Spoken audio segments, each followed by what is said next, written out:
الله الرحمن الرحيم نحمده ونصلي على رسوله الكريم أما بعد أعوذ بالله من الشيطان الرجيم بسم الله الرحمن الرحيم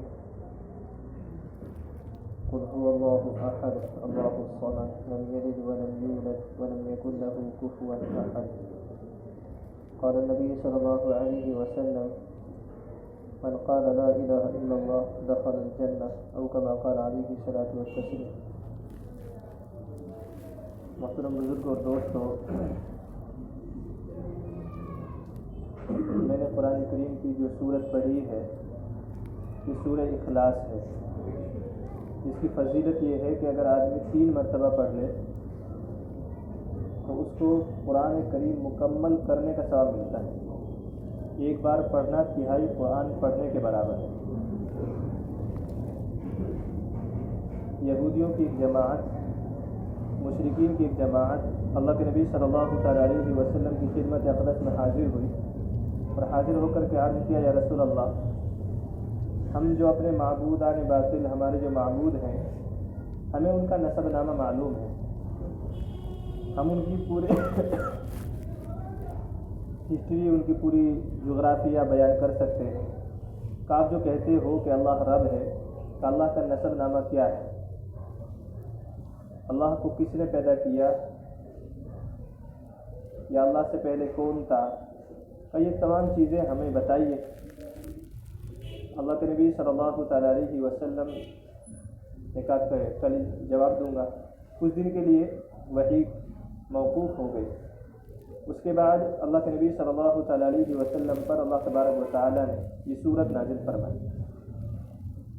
کہا کہ ان کو کہیے، ان کو بتائیے کہ اللہ ایک ہے، کہ اللہ بے نیاز ہے،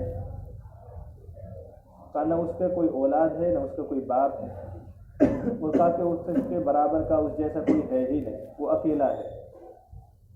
یہ اللہ تبارک و تعالیٰ نے اپنا تعارف کرایا کہ اللہ ایک ہے. اللہ کو کسی کی ضرورت نہیں، اللہ کو سب کی ضرورت ہے. اللہ تبارک و تعالیٰ کو اس کائنات چلانے میں کسی مشیر کی، کسی وزیر کی، کسی کی ضرورت نہیں. اللہ تبارک و تعالیٰ طرح اس کو چلانے پر قادر ہے. یہ ہر مسلمان کا عقیدہ ہے اور ہونا چاہیے کہ اللہ تبارک و تعالیٰ موجود ہے، اللہ تبارک و تعالیٰ ایک ہے، اللہ تبارک و تعالیٰ ہر جگہ موجود ہے، اللہ تبارک و تعالیٰ سے پہلے کوئی نہیں، اللہ تبارک و تعالیٰ کے بعد کوئی نہیں. اللہ تبارک و تعالیٰ ہمیشہ سے ہے اور ہمیشہ رہے گا. یہ ہر انسان کا عقیدہ ہونا چاہیے. اللہ تبارک و تعالیٰ نے آیت الکرسی کے اندر اللہ لا الہ الا هو الحی القیوم لا تأخذہ سنۃ ولا نوم فرمایا کہ اللہ وہ ہے، اس کے علاوہ کوئی عبادت کے لائق نہیں، وہ ہمیشہ زندہ رہنے والا ہے، ہمیشہ سے قائم ہے. اور فرمایا کہ اس کو نیند تو دور کی بات ہے کہ اس کو اونگ بھی نہیں آتی، کہ ساری چیزوں کا احاطہ کیے ہوئے اللہ تبارک و تعالیٰ ہے. ہر چیز اللہ تبارک و تعالیٰ کے علم میں ہے. اللہ تبارک و تعالیٰ اپنی ذات کے ساتھ موجود ہے. ایک موقع پر یہودیوں نے ایک مسلمانوں کا ذہن خراب کرنے کے لیے، جو آج بھی سازشیں ہوتی رہتی اور چلتی رہتی ہیں، کہ مسلمانوں کی ایمان پر حملہ کیا جائے. تو اس وقت میں یہودیوں کا ایک بہت بڑا سمجھدار، دانش مند جو اپنے آپ کو سمجھتا تھا، اور لوگ اس کو دانش مند اور عقل مند سمجھتے تھے، سفر کر کے باہر سے سوال اس نے ایک اٹھایا. سوال یہ تھا کہ اللہ تبارک و تعالیٰ نے اس دنیا کو پیدا نہیں کیا، بلکہ یہ دنیا مقناطیسی طور پر ایک دوسرے کو اپنی طرف کھینچ رہی ہے اور اس کے حساب سے چل رہی ہے. اور اس نے دعویٰ کیا کہ کوئی اللہ تبارک و تعالیٰ کا موجود ہونا اور اس ساری چیزوں کے پیچھے اللہ تبارک و تعالیٰ ہے، کوئی اس کو ثابت کر کے دکھائے. اس نے دعویٰ کیا. وہ سفر کرتا کراتا پوری دنیا میں گھوما، اور جو ایمان والوں کا خلیفہ تھا اس وقت، وہ ان کے پاس تک حاضر ہو گیا. مسجدوں میں گیا، مسجدوں میں جا کر کے سوالات شروع کیے کہ کوئی اس کا جواب دے. کہ اللہ تبارک اس سے اس کو ثابت کریں کہ اللہ تبارک و تعالی ہے، اللہ تبارک و تعالی موجود ہے، اس کائنات کو اللہ تبارک و تعالی نے بنایا اور چلا کر اس کو ثابت کرو۔ تو بادشاہ وقت نے، حضرت امام ابو حنیفہ رحمۃ اللہ علیہ کا دور تھا، ان کو بلانے بھیجا۔ بادشاہ کی جو مجلس تھی وہ رات میں لگا کرتی تھی، تو قریب 8 بجے کے آس پاس بلانے بھیجا۔ دریائے دجلہ کے اس طرف بادشاہ کا محل اور رعایا رہتی تھی، اور کچھ رعایا نہر دجلہ کے اس طرف رہتی تھی، اس ذریعے امام ابو حنیفہ رحمۃ اللہ علیہ کا گھر تھا۔ ان کو بلانے کے لیے وزیر گیا اور جا کر کے کہا کہ حضرت ایسے ایسے ایک آدمی آیا ہے، اس نے یہ کہا ہے کہ دلیل سے ثابت کریں کہ اللہ تبارک و تعالیٰ موجود ہے، اللہ تبارک و تعالیٰ کائنات کو چلا رہا ہے۔ وہ کہہ رہا ہے کہ کائنات تو یوں ہی چل رہی ہے، ایک دوسرے کو آپس میں کھینچ رہی ہے اور کائنات چل رہی ہے۔ تو حضرت نے کہا ٹھیک ہے میں آتا ہوں۔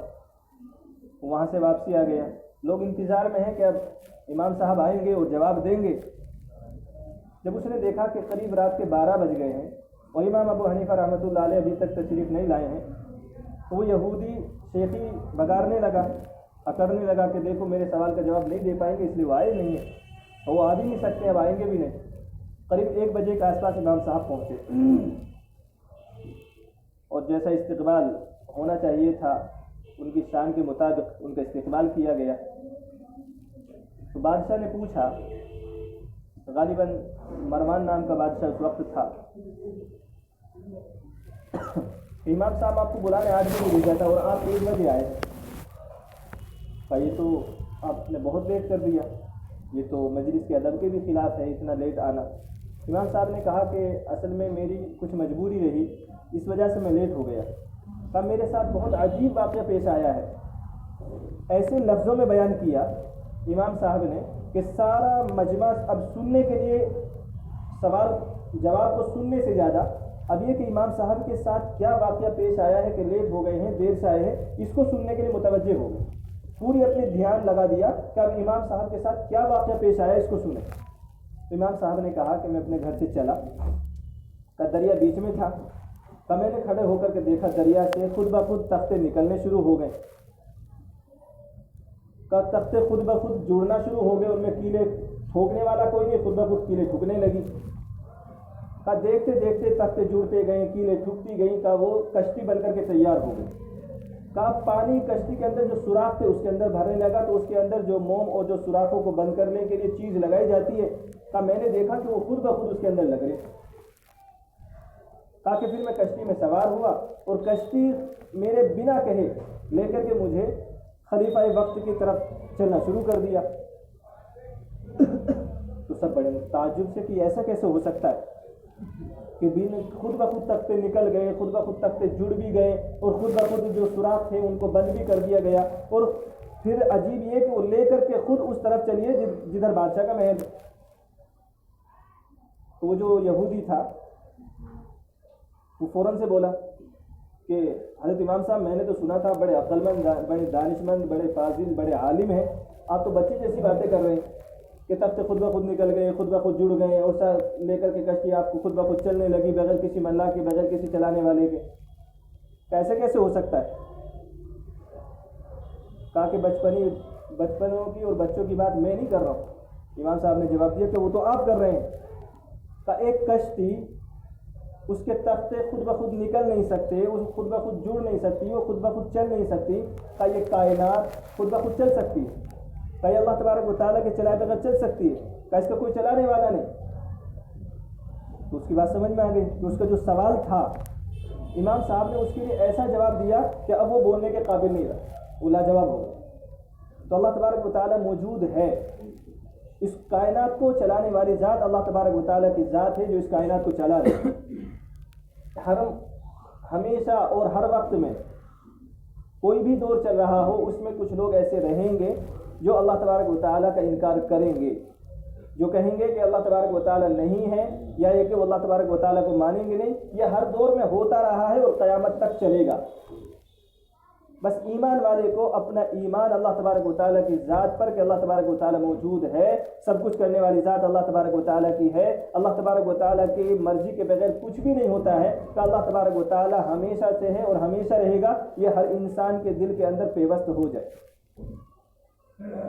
ہمارا ایمان ڈگمگانے لگتا ہے جب ہمارے سامنے اس طرح کی باتیں پیش ہوتی ہیں، تو ایمان ڈگمگانے لگتا ہے، پھر سوچ میں پڑ جاتا ہے آدمی،